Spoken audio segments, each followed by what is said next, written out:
Mr. Tony Abbott, and a humorous start even. Welcome to the show, Kristina Keneally, my co-host. Appreciate you joining us. Well, I should wish you a happy Independence Day, Peter Van Onslen. Because I'm a genuine American citizen. I didn't give it up and show traitorous disloyalty to the nation in which I once was born. But there you go, you know. It's so overwhelming is my loyalty to Australia. I don't judge. Only citizenship I want to hold. I don't judge. I don't judge your decision to put your ambition to become Premier ahead of your US citizenship. But let's not dwell on us. Well, I'm sorry that you didn't have any opportunity. Here we go.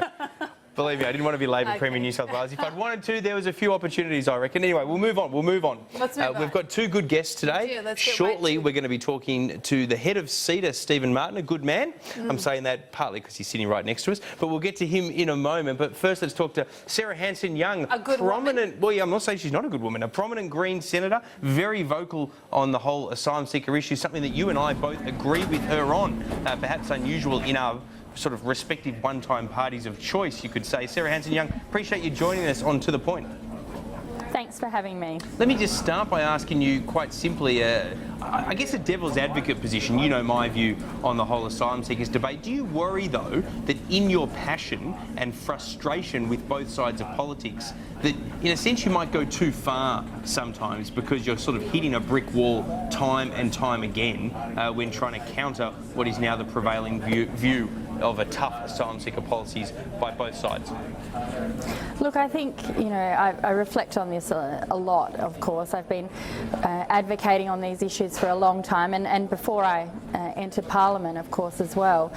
And the truth of the matter is, the more excuses we're given as to how harsher and harder regimes of policy are meant to work, are meant to stop refugees needing protection, it's never the case. It doesn't matter whether it was the introduction of mandatory detention under Paul Keating in '96, introduction of TPVs under John Howard, or the reopening of Nauru and Manus Island. It hasn't stopped people needing protection. And in fact, more than ever, we have now record numbers of refugees around the world, particularly in our region. And unless Australia does step back and rethink how we engage, we don't just risk being a pariah in the international community, but in fact we will become totally isolated from helping our regional neighbours deal with something that they can't just simply turn their backs on because the people are there already inside their borders. You mentioned there, Senator, the idea that governments of both sides increasingly ratcheting up what some people, indeed I would call cruelty to asylum seekers.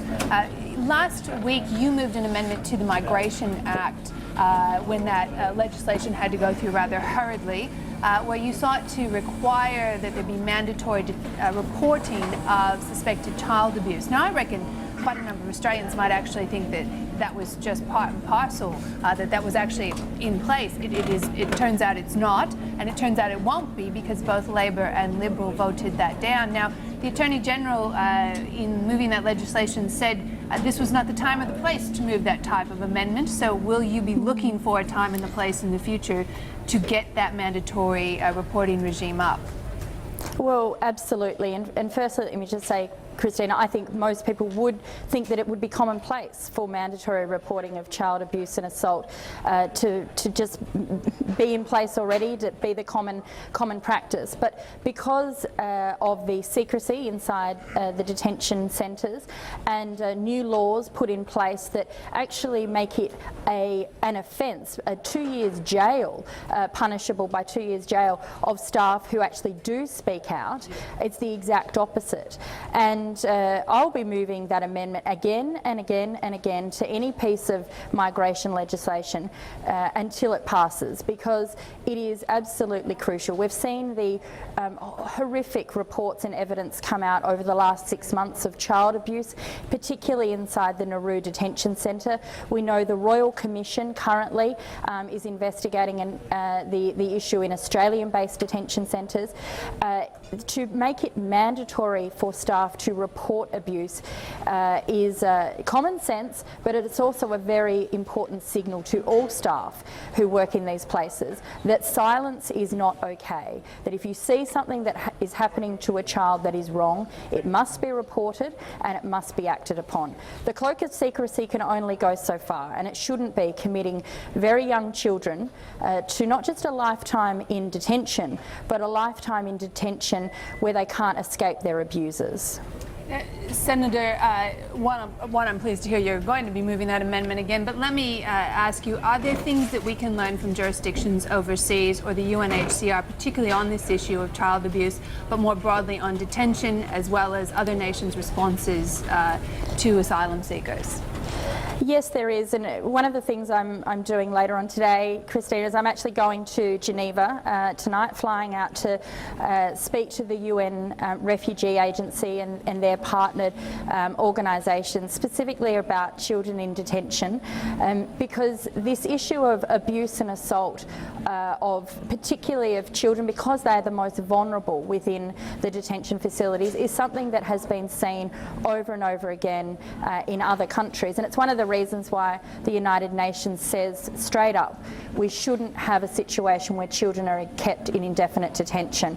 Australia is the only country in the world that does it mandatorily and does it for an indefinite period of time, and we've got to learn that in these situations, when you take away all the rules of normal society, of a normal community living together, unfortunately it allows for those who are most vulnerable to be preyed on, and that's what we've seen happen in Nauru, and we've got to take responsibility for that. $1.2 billion of Australian taxpayers' money is being spent running Nauru, and yet we have a situation where children are abused, they're assaulted, and nobody's allowed to talk about it. It is just simply immoral and should not be the case. Sarah Hanson-Young, are the Australian Greens concerned that there might be a conspiracy afoot with the confectionery company Allen stopping producing the green frog? I just saw that story actually. You know, I really like the green frog, but I also like a lot of those Allen's lollies. They bring me back to my, the idea of spending my pocket money as a kid on those little paper bags of lollies. I must say, I better be quiet about that, or my daughter will be hassling me for her pocket money to spend on candy. I always prefer the red frogs, but our Sky audience are probably going to turn me into a communist for saying that.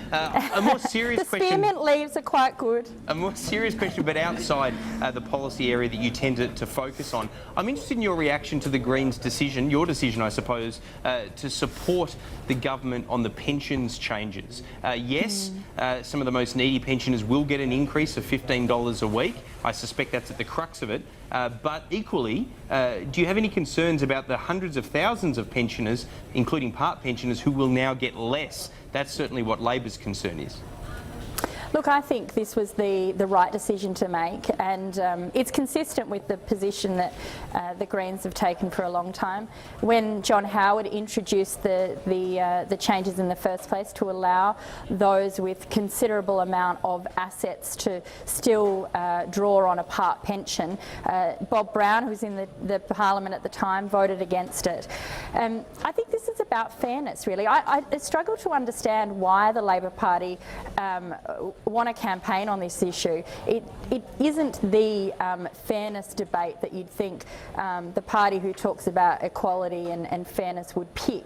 You've got people who have hundreds of thousands of dollars worth of assets in addition to their family home.